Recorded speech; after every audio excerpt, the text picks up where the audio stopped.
How many development board pitfalls have you fallen into? Today we're talking about the OrangePi 5 Trio Plus, Max, and Ultra. No hype about specs, just real talk on how to avoid the traps. All three use the RK3588 processor, but their positioning is completely different. How do you choose? Start by asking yourself three questions. First question: what configuration does your project actually need? These three boards look similar, but their roles are totally different. Need dual 2.5G Ethernet for a soft router? Need 4-screen heterogeneous display? Need modular eMMC swapping? Or must have Open Harmony certification? Go with the Plus. On the other hand, if you need a mini size for tight spaces, need 3 camera interfaces for vision solutions, LPDDR5 memory bandwidth is a must, onboard Wi-Fi 6E to skip external modules, choose the Max. What about the Ultra? It has all the strengths of the Max, plus HDMI input, perfect for live streaming capture and game recording. Just go for the Ultra. It's basically the upgraded Max. One sentence summary: full-featured, pick the Plus; compact powerhouse, pick the Max; need HDMI input, pick the Ultra. The second question is even more important: is your power adapter ready? None of the three boards come with a power supply. The Plus needs 5V/4A, while Max and Ultra need 5V/5A. Don't force it with a phone charger, it will restart under high load. Never use a computer USB port, it can directly corrupt your TF card file system. Use a Type-C cable that supports 5A current, usually those marked 100W. Third question: how do you choose the cooling solution? If you don't figure this out, your board will be stuck throttling. RK3588 under full load with 8 cores plus NPU inference reaches 15W. Passive cooling: real tests show it can hit 90 degrees Celsius and throttle immediately. For long-term high load, like running YOLO or 8K encoding, active cooling is essential. Light load with just command line. Passive is barely acceptable. When buying a fan, pay attention. Fan current must not exceed 0.2A, or you'll burn the driver port. The Plus uses a standard 2-pin fan header, while Max and Ultra use 1.25mm pitch. Most common fans are pH 2.0, so you may need an adapter cable. Ask clearly when buying. After answering the three questions, picking the model, and getting the accessories ready, next is how to set up the board once you have it, which system to choose. Beginners should use OrangePi OS or Ubuntu 22.04 desktop. Plenty of documentation. For AI development, go with Ubuntu Server Plus RKNN Toolkit 2.0. Python version must be 3.8 to 3.11. For Android, choose Android 12 TV version. Use A2 rated TF cards, 32GB minimum. Burn with Balena Etcher. 3 must-do steps on first boot. Expand file system. Sudo resize 2fs/dev/mmcblk0p2. Check the exact partition in the system prompt. Update firmware. Sudo apt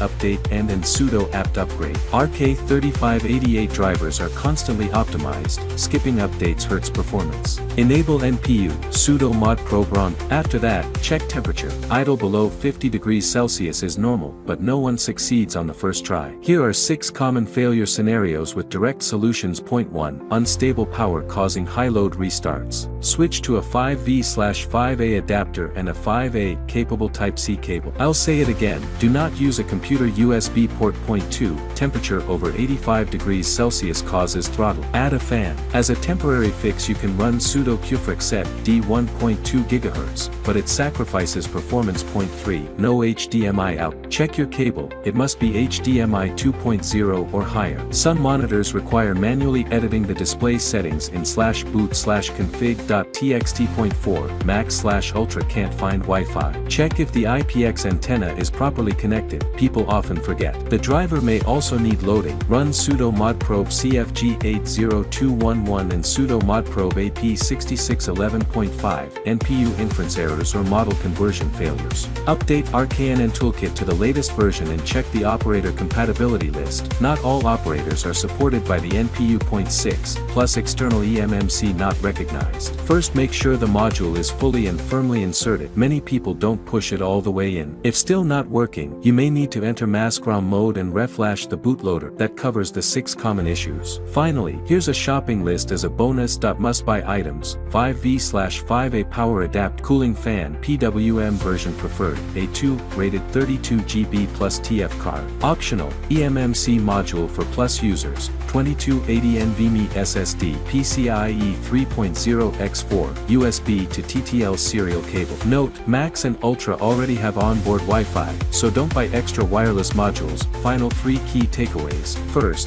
decide on your use case before choosing the model. Don't blindly buy the highest spec. Second, don't skimp on power supply and cooling. They determine whether the board can run stable. Third, check the official wiki as soon as you get it. Search the forum first when you run into problems. 90% of the pitfalls have already been stepped on by others.